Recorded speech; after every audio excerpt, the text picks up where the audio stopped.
Halo, assalamualaikum semuanya. Ketemu lagi di kelas bahasa Inggris profesi. Ya, lagi-lagi videonya tetap ibu bikin dalam bentuk seperti ini ya. Uh, uh, Sebelumnya udah belajar chapter 7 dan 8, dan kita mundur ke chapter ini, yaitu chapter 6 dengan judul Anxiety, Technology and Other Communication Obstacle. Kita akan membahas apa untuk pembelajaran kali ini. Teman-teman lagi-lagi bisa membaca learning objektif berikut ini. Yang akan kita pelajari nantinya adalah mengenai situational anxiety and trait anxiety, lalu mengenai tips successfully communicating using different types of technology, dan terakhir adalah mengenai obstacle to communication. Jadi obstacle itu nanti akan ada ini. Apa yang akan kita bahas? Mari kita lanjutkan dulu yang berikut ini. Oke, kita mulai dulu dari yang pertama. Teman-teman silakan buka buku halaman 160 ya. Opening talk dulu. Mungkin sedikit ibu kasih penjelasan dulu. Teman-teman atau siapapun, kayaknya kita ini semua lumrah ya, pasti pernah mengalami yang namanya kendala ketika ngobrol atau ngomong sama orang lain, ya enggak? Atau mengalami yang namanya anxiety. Anxiety itu kayaknya kalau di bahasa kita itu namanya kecemasan gitu.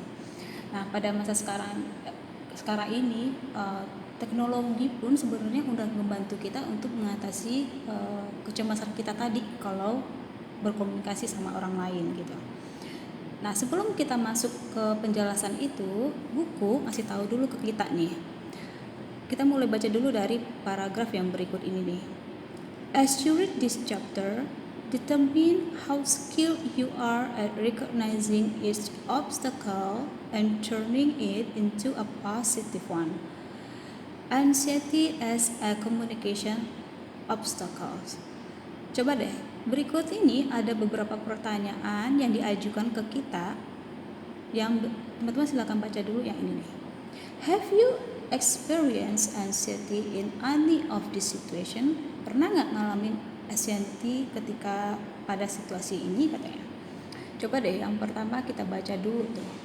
When introducing yourself to someone new and striking up a conversation. Teman-teman pernah mengalami anxiety nggak? Ketemu orang baru terus diminta untuk mengenalkan diri, apalagi kalau misalnya orang itu tuh adalah orang-orang yang benar-benar gak pernah kita ketahui nih sebelumnya. Pernah mengalami yang namanya anxiety nggak? Kalau ibu jujur pernah gitu.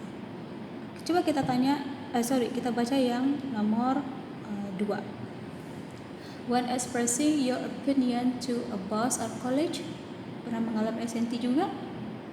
Mungkin ya pernah ya, dan rata-rata orang pasti akan jawab ya pernah gitu. Oke, mari kita lanjutkan dulu yang berikut ini. Kata buku lagi pada halaman 191, anxiety itu ada dua sebenarnya. Satu situational, yang kedua trait anxiety. Apa beda kedua hal ini? Mungkin singkat saja ibu jelaskan dulu dari yang situational.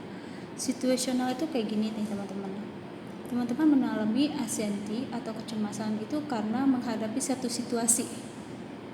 Walaupun melakukan hal yang sama, tapi situasinya baru, pasti akan teman-teman hadapi yang namanya anxiety. Contoh, misalnya pekerjaan utama teman-teman itu adalah jualan, jadi sales lipstick gitu, sales kosmetik gitu.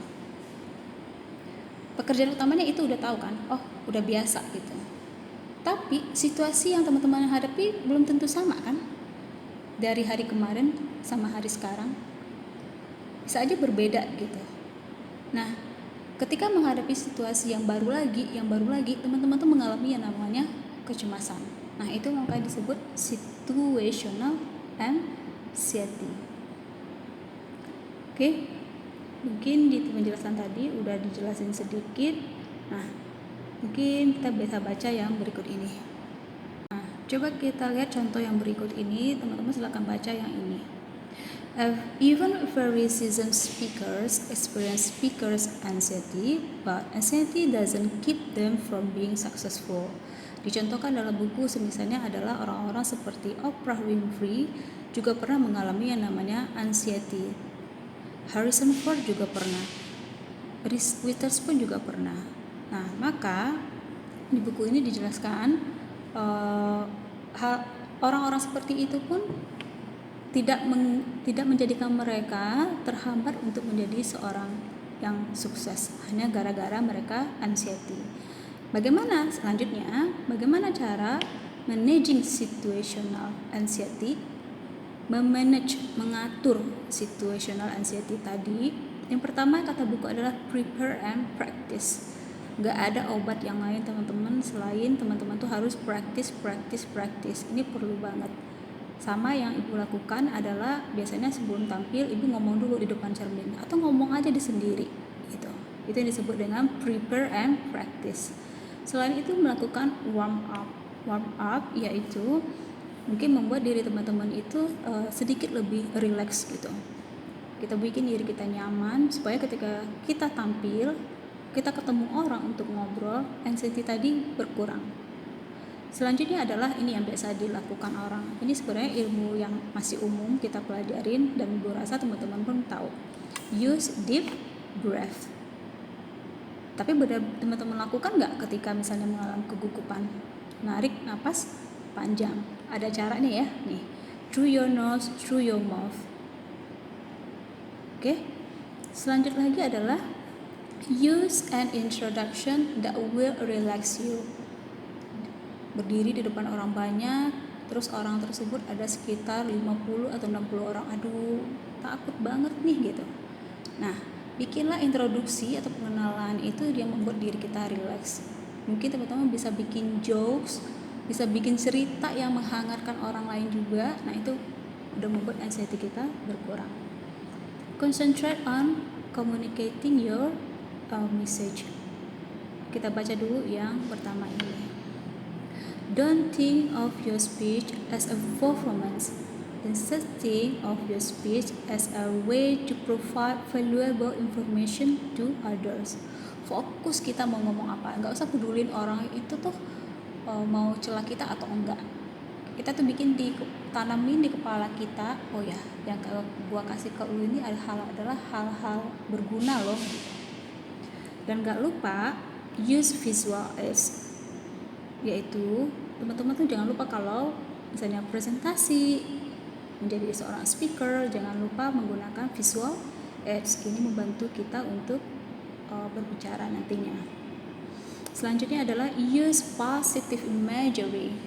Kalau dari semua apa yang ibu jelaskan ini terkait dari bahasa Inggris 1 yang pernah kita pelajari. Jadi kalau use positive imagery, teman-teman tuh bisa menggunakan kiasan atau perumpamaan yang positif ketika tampil atau memberikan suatu cerita yang imagery yang positif. Oke. Baru masuk yang berikut ini. Trait anxiety. Dari judulnya mungkin bisa kita artikan, kalau artinya mungkin agak sedikit kaku ya, kecemasan yang berasal dari sifat gitu. Oke. Kita baca dulu maksud dari trait anxiety. The situation isn't the main cause of the anxiety. You brought the anxiety with you to the situation. Kata buku singkatnya bedanya sama yang tadi. Kalau yang tadi situasi yang membuat kita anxiety, kalau ini kebalikannya. Justru dari diri kita, dari sifat atau sikap kita yang membuat kita memang akhirnya menjadi seorang yang anxiety. Oke, kita lihat dulu yang berikut ini. Nah, supaya tahu beda trait dengan situational, kita akan balik lagi nih ke halaman 161 dulu, biar teman-teman tahu apa itu trait anxiety. Is the internal anxiety an individual brings to the communication situation, such as a feeling of fear of looking like a fool. Nah, biasanya anxiety datang dari dalam diri kita. Kita merasa ketakutan, merasa gimana, di kepala kita tuh udah negatif duluan ketika belum tampil gitu. Nah, itu membuat kecemasan kita semakin meningkat. Jadi singkatnya kata buku, kita termasuk anxiety yang seperti apa? Baca lagi, kita bisa menjadi seorang yang situasional, trait, atau kedua-duanya. Oke? Nah, tadi di pembahasan pertama Ibu udah ngejelasin kalau situational anxiety itu bisa diatasi dengan cara apa. Begitu juga trait anxiety. Kita bisa mengatasinya dengan cara berikut ini. Buka buku halaman berapa sih tadi ini? 164. Managing trait anxiety with positive imagery. Nah, kata buku kita baca lagi nih. Research has found that positive imagery helps with both situational and trait anxiety and has a long-term effect. Kata buku, kalau pakai positive imagery itu hasilnya bakal mantap gitu. What is positive imagery? Apa aja sih gitu? We call it visualization. Yaitu, teman-teman silakan lihat biar lebih mudah yang disebut positive imagery itu seperti apa. Lihat contoh gambar berikut ini. Kata buku, performer Lindsay Sterling, one of the highest earning women on YouTube, uses visualization to conquer her speaking and performing fears. Would you expect her anxiety to be more situational or trait? Kata buku nih, seorang Lindsay Sterling, dia tuh seorang performer, dia menggunakan visualization tuh. Untuk visualisasinya seperti ini. Nah, ini disebut sebagai positive imagery. Karena mungkin menurut si Lindsay, andai kan dia tampil nih cuma begini doang tanpa ada dukungan visualization, mungkin anxiety-nya makin tambah gitu. Nah, justru dia melakukan hal seperti ini mengurangi kegugupannya. Nah, itu bentuk positive imagery. Oke, Ibu lanjutkan lagi. Nah, apakah visualization itu harus selalu ditampilkan atau benar-benar ditampilkan? Ternyata kata buku tidak. Visualization itu atau positive imagery itu akan terjawab di sini pada halaman 166. Why positive imagery works? Dalam buku dijelaskan seperti ini. Imagery that is both seen and felt can substantially affect brain wave, blood flow, heart rate, skin temperature, gastric, and immune response. Bayangin tuh, kalau teman-teman tuh menghayalkan segala sesuatu yang terlihat secara visual yang dapat teman-teman rasakan, itu ternyata bisa menurunkan gejala anxiety tadi, kata buku gitu. Jadi ini yang dimaksud dengan apa yang segala sesuatunya itu harus kita rasakan, kita baui gitu, kita dengarkan. Oke, kita lanjut lagi ya. Yang berikutnya, untuk halaman yang sebelum ini akan Ibu skip karena penjelasannya tidak terlalu relate dengan tugas kita nantinya. Masuk halaman 170. Kita akan ngebahas technology as a communication obstacle.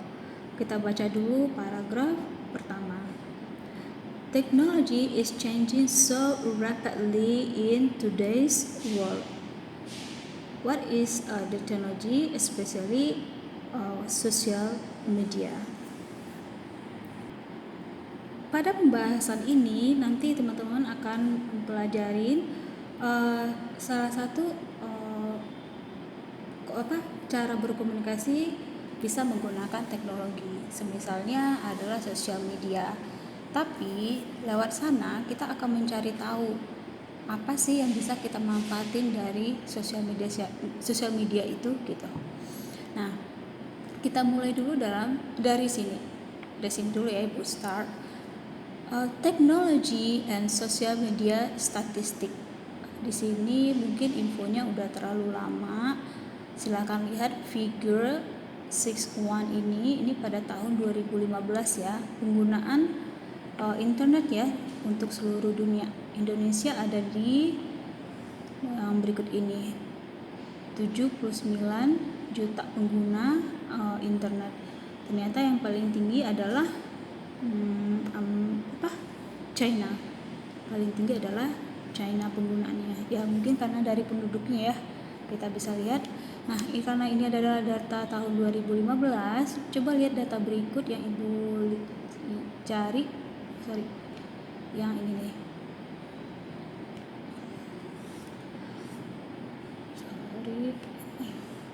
Ini adalah data pada tahun 2019.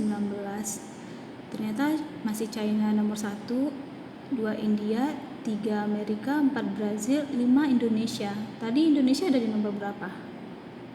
Tuh 2, 3, 4, 5, 6, 7, 8. Nomor 8. Dan sekarang Indonesia udah naik jadi nomor 5 sebagai pengguna internet terbanyak di seluruh dunia.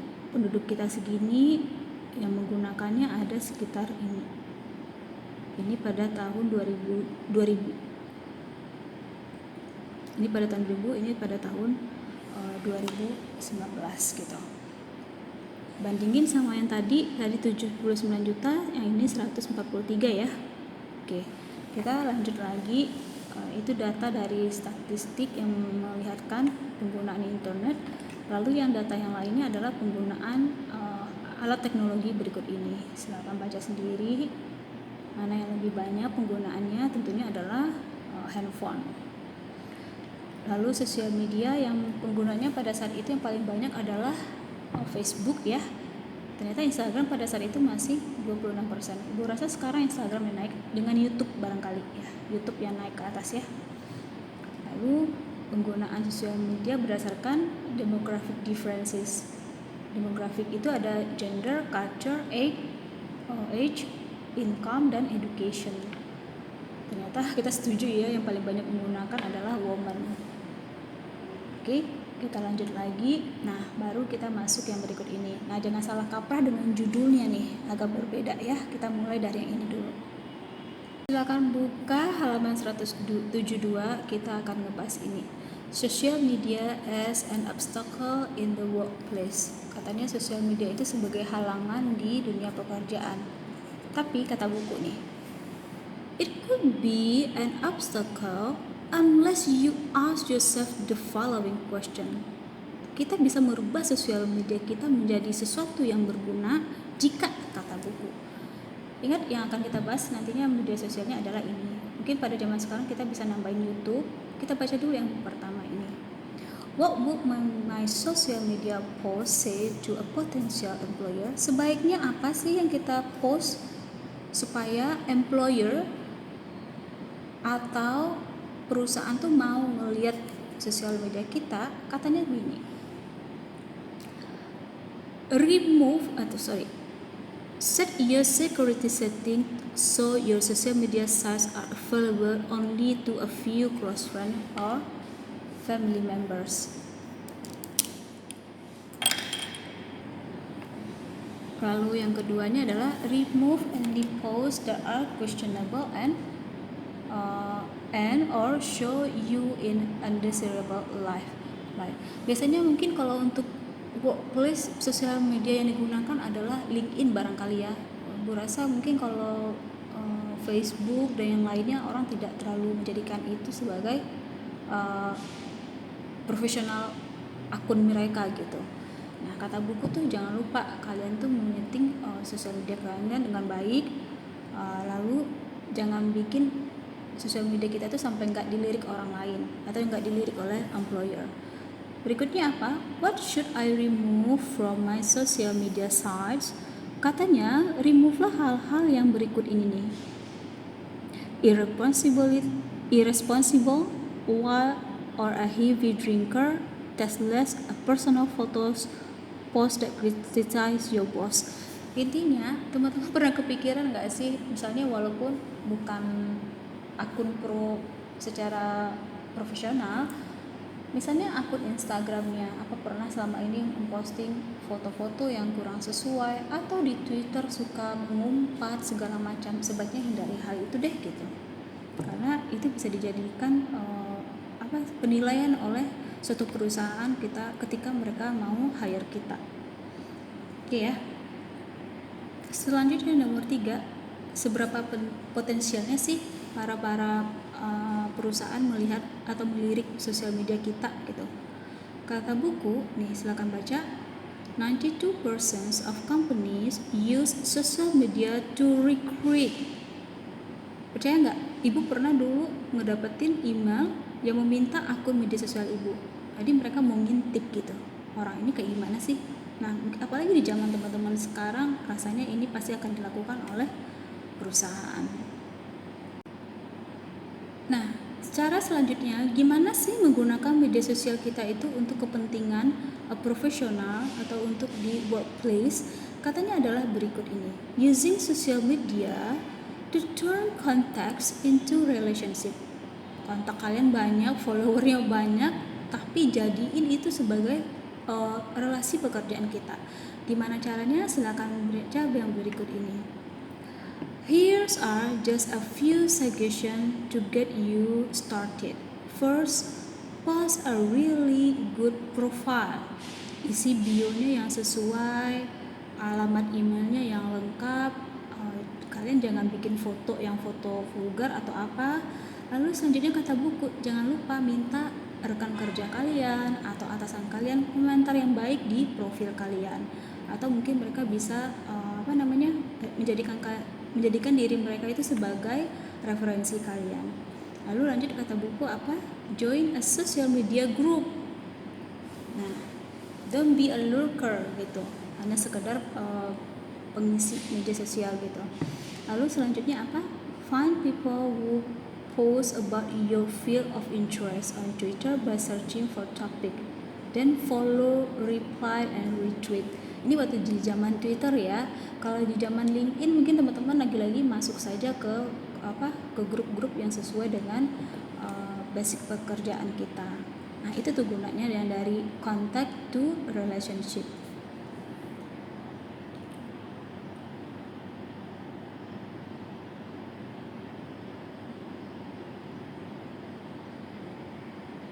Selanjutnya pada halaman 171, making your social media resume stand out.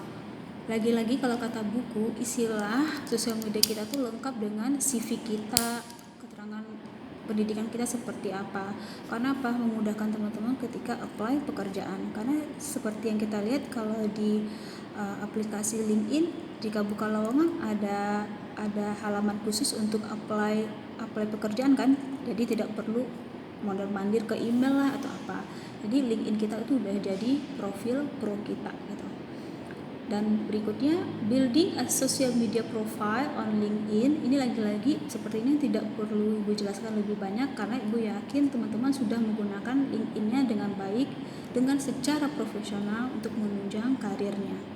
Oke, kita lanjutin lagi yang berikut ini.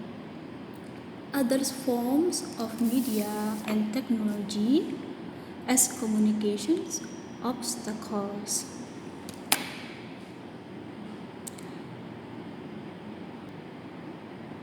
Ketika membaca judul ini, judul dengan isi inti agak kontra ya.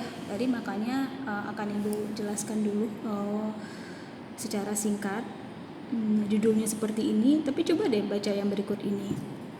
Let's look at several other types of technology or media that are still important in the workplace and how they create a relationship.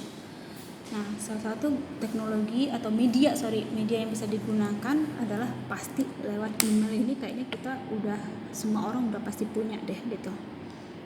Ya enggak?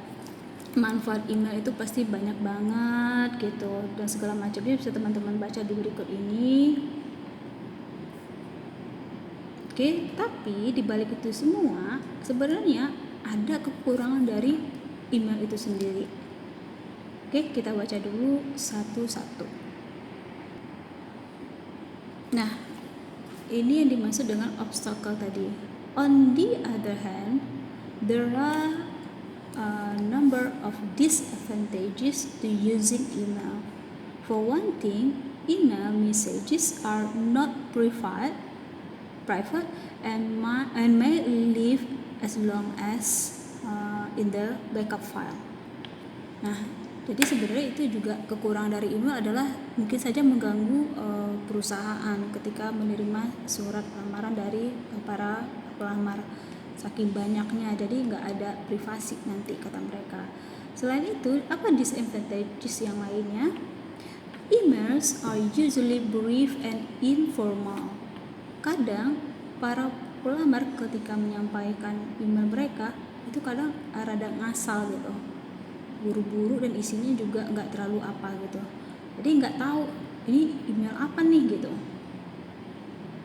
Lalu selanjutnya, the main disadvantage of using email as expressed oleh si Friedman and Carroll is how easily the tone of an email message can cause anger. Nah, ini benar banget. Ternyata ketika membaca isi email kadang-kadang membuat emosional orang tuh jadi berubah. Kadang bahasa kita di email nggak sama ketika kita bertatap muka. Ya, benar nggak? Nah, ini sering ibu terima ketika beberapa pelamar ingin melamar ke Syahid. Nah, biasanya tuh ibu juga menyeleksi para dosen. Nah, kadang email mereka tuh memang benar teman-teman agak rada bikin kita emosional membacanya. Nah, ini yang disebutin dalam buku Disadvantage of Social Media. Disadvantage of Media, salah satunya adalah email. Ini adalah tugas. Lalu kita lanjut IM. Ini gak ibu bahas karena pada masa sekarang kita tidak menggunakan ini. Lalu yang berikut ini, electronic meetings. Kita baca dulu yang awal ini. In today's era of global involvement, telecommunicating and virtual offices, electronic meetings are important communication avenues. Nah, ini benar banget, apalagi pada masa sekarang kepake banget yang namanya electronic meetings. Caranya melalui apa? Video conference, mungkin sekarang ada Zoom, Google Meet, udah banyak banget caranya. Udah, kita lanjutin dulu. Yang berikut ini kita masuk penjelasan pada halaman 181, other communication obstacles. Kita baca lagi yang pertama. Anxiety and technology may cause some of the main obstacles to communication in the workplace, but there are many other obstacles that are sure to make a difference in your communication success. Oke, kata buku, apa sih hal-hal yang menghalangi atau kendala kita dalam berkomunikasi? Tadi udah dijelasin ya, lewat teknologi tuh kayak begini gitu. Sekarang kata buku yang lainnya tuh adalah ini, vague instruction. Kita baca dulu yang paragraf pertama. Giving and receiving instructions are weaknesses in many organizations. Teman-teman pernah nggak sih mengalami yang misalnya di kantor atau di kampus dapat informasi atau instruksi dari si A, kadang tuh nggak jelas, vague instruction, nggak jelas, kabur gitu. Pernah nggak? Pasti pernah ya. Kadang si A menjelaskan seperti ini, si B menerima beda, si C beda lagi. Nah, untuk mengatasi itu semua, buku ngasih tahu ke kita ada caranya. Silakan baca yang berikut ini. 9 rules for clear instruction. Begin with an overall pictures. Kasih tahu dulu kita mau ngomong apa. Misalnya seperti ini. Atasan ibu memberitahu seperti ini. Kita akan merancang kurikulum 2020 yang berbasis kampus merdeka. Ini adalah arahan dari Menteri Nadiem berikut dengan pasal-pasal yang diajukan oleh pemerintah kepada kita. Nah, begin with an overall picture. Oh, jadi ketika ibu mendengar info itu, ibu udah tahu, oh kita disuruh bikin kurikulum 2020 yang sesuai dengan maksud dari Menteri Pendidikan, yaitu harus menjadi kampus merdeka. Kedua, keep words to a minimum. Jangan terlalu banyak ngoceh, nanti orang udah pada bingung. Ya. 3, 4 dan seterusnya silakan teman-teman baca. Ini kayaknya hal yang gampang ketika dibaca, tapi pada prakteknya belum tentu sesuai dengan yang ini. Maka rajin-rajinlah mengikuti yang ini. Others communication obstacles lainnya adalah nomor 2 pada halaman 185. Jumping to conclusion. Kita baca dulu yang paragraf pertama. When we fail to distinguish between what we observe firsthand and what we only infer or observe, inference has occurred. Singkatnya ya teman-teman, kadang pernah nggak sih misalnya si A tuh lagi ngomong, terus kita udah angguk, terus kita udah bikin kesimpulan sendiri. Oh iya, gue tahu kok, gitu. Padahal kenyataannya belum tentu sama loh dengan apa yang disampaikan oleh si A tadi. Pernah kejadian kayak gitu nggak? Nah itu salah satu kendala orang komunikasi. Apa? Jumping to conclusion. Udah aja iya. Padahal belum tentu loh itu maksudnya. Oke? Lalu obstacle yang ketiga, bypassing. Apa itu bypassing? Kalau dalam bahasa kita artinya dilewatin gitu. Udah aja dilewatin. Silakan kita baca dulu paragraf pertama. Another kinds of assumption that occurs regularly in the technology age is called bypassing, which happen when we assume that a word has the same meaning for other people that it does for us. Jadi kita tuh suka berasumsi sendiri loh teman-teman dengan apa yang disampaikan oleh orang lain. Beda sama yang conclusion tadi. Nah, itulah gunanya kita perlu mendengarkan orang ngomong apa supaya maksudnya tuh sama. Ya. Nah, kalau teman-teman mau tanya apa contoh bypassing itu misalnya kayak gini. Pernah nggak bosnya misalnya ngomong, ya udah segera ya laporan itu dikirim ke saya gitu. Teman-teman bisa menyalahkan kata segera tadi. Segera hari ini apa segera besok pagi ya gitu. Atau sebenarnya nggak terlalu buru-buru banget sih. Mungkin aja sih bosnya ngomong begitu ya buat ini aja sih, buat motivasi kali ya. Nah, itu loh yang dimaksud bypassing. Asumsi kita tuh berbeda sama apa yang disampaikan oleh orang lain tadi. Caranya mengatasi obstacle itu apa? Ditanya kembali. Ini maksudnya apa Pak? Segera itu maksudnya jam 1 ini atau jam 3 ini Pak? Nah begitu. Oke, kita lanjut lagi. Kata buku, obstacle yang terakhir adalah sexual harassment. Ibu juga bingung kok bisa ya sexual harassment jadi obstacle dalam komunikasi. Coba kita baca dulu deh.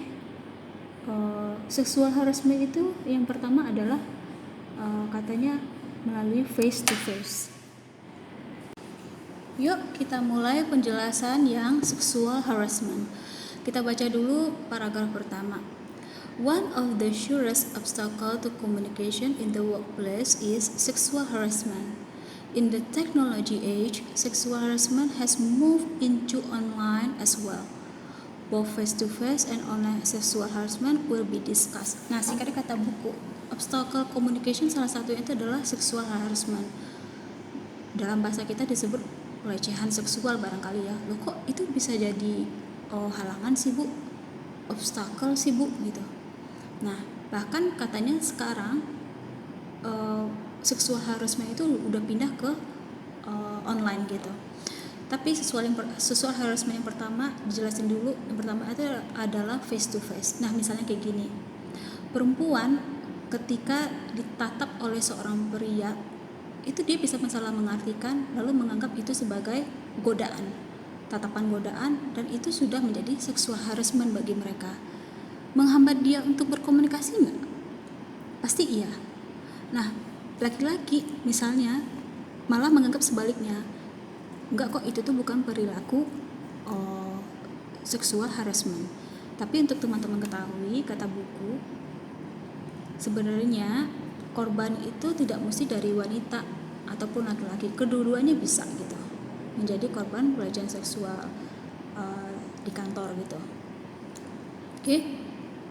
Nah, misalnya apalagi misalnya di sini dijelaskan women tend to view sexual overture from men at work to be insulting, whereas men often view similar overtures to be flattering. Kata buku tuh begini, kalau misalnya ada tawaran seksual di tempat pekerjaan itu dianggap hal yang menghina bagi perempuan. Tapi sebaliknya, kata buku, jika hal itu terjadi pada laki-laki itu dianggap sebagai satu sanjungan. Nah, jadi yang sering mengalami pelecehan seksual siapa?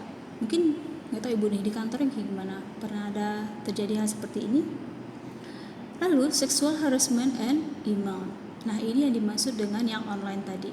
Mari kita baca dulu. Our ever-changing high-tech society has brought about a new form of sexual harassment.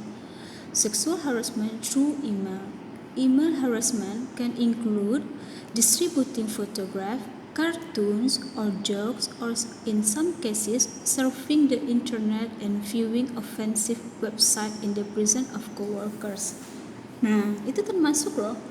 Ternyata jika teman-teman mengirimkan hal-hal yang tidak pantas ke orang lain atau rekan kerja, maka itu disebut sebagai sexual harassment secara online. Oke? Ibu rasa, nah coba deh, ini sebenarnya materi ini ibu ambil supaya teman-teman tahu kita di zaman sekarang menggunakan teknologi udah seperti apa. Tapi ada juga loh kendala yang kita hadapin. Tapi di balik itu buku juga ngasih tahu ke kita kendala-kendala tadi bisa kita atasi dengan hal seperti apa dan seperti apa. Udah dijelasin di buku. Demikianlah chapter ini ibu bahas dan semoga ini bermanfaat untuk teman-teman. Kenapa ini diambil? Karena berkaitan dengan dunia pekerjaan kita. Oke, terima kasih dan sampai jumpa.